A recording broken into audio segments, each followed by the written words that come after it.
തമിഴകത്തെ മുഴുവൻ ഞെട്ടിച്ച ഒരു സംഭവമായിരുന്നു നടൻ വിജയുടെയും ഭാര്യ സംഗീതയുടെയും വിവാഹമോചനം. കാരണം ഒരിക്കലും വേർപിരിയില്ല എന്നും വിജയുടെ അത്ര നല്ലൊരു ഇമേജ് ആയിരുന്നു തമിഴ്നാട്ടിൽ. പക്ഷേ ആ ഒരു ഇമേജാണ് വിജയ്ക്ക് മറ്റൊരു നടിയുമായി ബന്ധമുണ്ടെന്ന് ഭാര്യ തന്നെ ഹർജിയിൽ പറഞ്ഞതോടുകൂടി തകർന്നത്.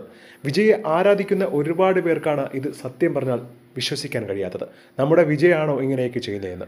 ആ നടി മറ്റാരുമല്ല, നടി തൃഷയാണെന്ന് പല സിനിമാ താരങ്ങൾ ഉൾപ്പെടെയുള്ളവർ പറഞ്ഞുകൊണ്ട് രംഗത്ത് വന്നു. ഇതിനിടയിലാവട്ടെ നടി തൃഷയുമൊത്ത് ഈ ഒരു സമയത്ത് തന്നെ വിജയ് ഒരു പൊതുപരിപാടിയിൽ പങ്കെടുക്കുകയും അതിന്റെ വീഡിയോകൾ സോഷ്യൽ മീഡിയയിൽ വലിയ രീതിയിൽ ചർച്ചയാവുകയും ചെയ്തു. ഇതിന് തൊട്ടു പിന്നാലെ ഇപ്പോഴിതാ നടി തൃഷ എയർപോർട്ടിലെത്തിയപ്പോൾ മാധ്യമങ്ങൾ വളഞ്ഞ് തൃഷയോട് ഈ ഒരു കാര്യം ചോദിച്ചിട്ടുണ്ടായിരുന്നു. നിങ്ങൾക്കും വിജയ്ക്കും തമ്മിൽ പല ബന്ധങ്ങളുണ്ടെന്നും അല്ലെങ്കിൽ നിങ്ങളുടെ രണ്ടുപേരുടെയും പേരുകൾ തമ്മിൽ പല രീതിയിലുള്ള വാർത്തകളാണ് ഇപ്പോൾ സോഷ്യൽ മീഡിയയിൽ വരുന്നതെന്നും എന്താണ് ഇതിനെക്കുറിച്ച് നിങ്ങൾക്ക് പറയാനുള്ളതെന്നാണ് തൃഷയോട് ചോദിച്ചത്.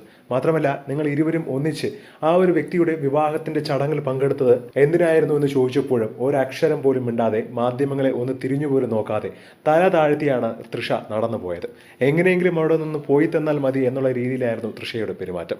സോഷ്യൽ മീഡിയയിൽ അടക്കം ഈ വീഡിയോ ഏറ്റവും കൂടുതൽ ചർച്ചയാവുകയാണ്. അതേസമയം തൃഷ വിജയോടൊപ്പം ചേർന്നിരിക്കുന്നത് അടുത്ത രാഷ്ട്രീയ പ്രവേശത്തിന് മുൻകൂട്ടിയായി വിജയ് ഉപയോഗിക്കുന്ന രീതിയിലാണ് എന്നാണ് തൃഷയെക്കുറിച്ച് മറ്റു ചിലർ പറയുന്നത്. എന്താണ് ഇതിനെക്കുറിച്ചുള്ള നിങ്ങളുടെ അഭിപ്രായം എന്ന് താഴെ മറക്കാതെ കമന്റ് ചെയ്യുക.